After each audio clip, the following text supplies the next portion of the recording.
Hello नमस्कार, स्वागत है आप सभी का। इस वीडियो में बिहार के नदी घाटी परियोजनाओं को पढ़ेंगे। और नदी घाटी परियोजना को इंग्लिश में कहा जाता है रिवर वैली प्रोजेक्ट्स।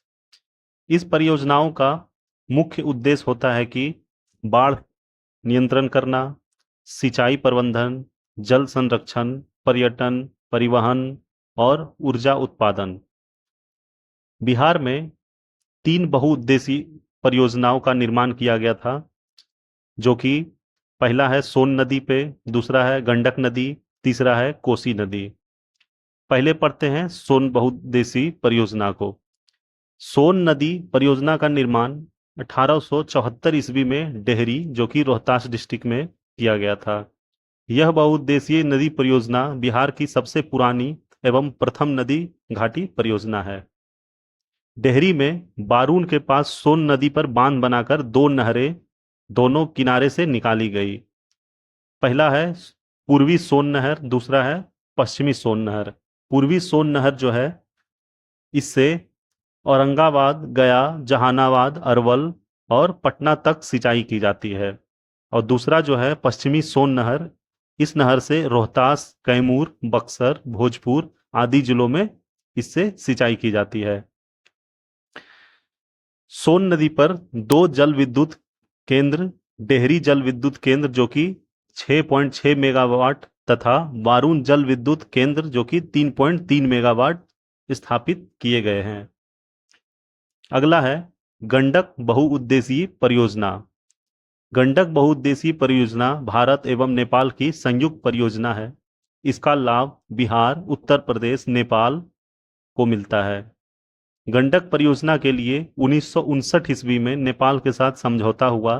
इस परियोजना का कार्य 1960 ईस्वी में प्रारंभ हुआ। इस परियोजना के अंतर्गत भारत नेपाल सीमा पर भैसा लोटन के पास गंडक नदी पर बांध का निर्माण कर जलाशय का निर्माण किया गया है। यह बैराज वाल्मीकि नगर के पास त्रिवेणी संगम के पास निर्मित है। गंडक परियोजना में जलाशय से पूर्व एवं पश्चिम की ओर नहर निकाली गई है, जो कि है पूर्वी गंडक नहर और पश्चिमी गंडक नहर। पूर्वी नहर 3 भागों में विभक्त है, जिसे तिरहुत, त्रिवेणी एवं दोन नहर के नाम से जाना जाता है।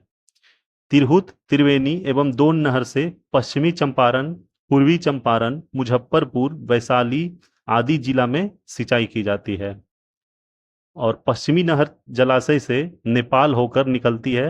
नेपाल में सिंचाई के अतिरिक्त इससे निकलने वाली सहायक नहरों से उत्तर प्रदेश के गोरखपुर, देवरिया एवं बिहार में सीवान, सारण में सिंचाई की जाती है। इस परियोजना के तहत पूर्वी नहर पर 15 मेगावाट का जल विद्युत केंद्र स्थापित है। इसी प्रकार से विद्युत केंद्र पश्चिमी नहर पर भी बना है। अगला है कोसी बहुउद्देशीय परियोजना।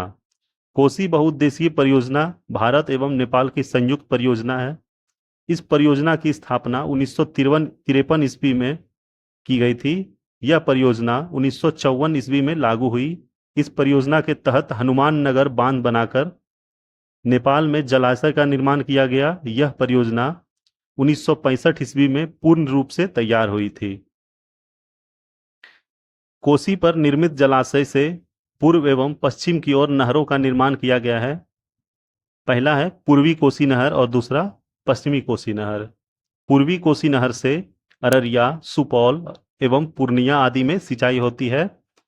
और पश्चिमी कोसी नहर से दरभंगा, मधुबनी, सुपौल एवं बेगूसराय आदि में सिंचाई होती है। तो इस वीडियो में इतना ही था। पसंद आया तो लाइक कीजिएगा, हमारे चैनल को सब्सक्राइब कीजिएगा और बने रहिए हमारे चैनल पे ऐसे ही अच्छे अच्छे वीडियोस के लिए। धन्यवाद।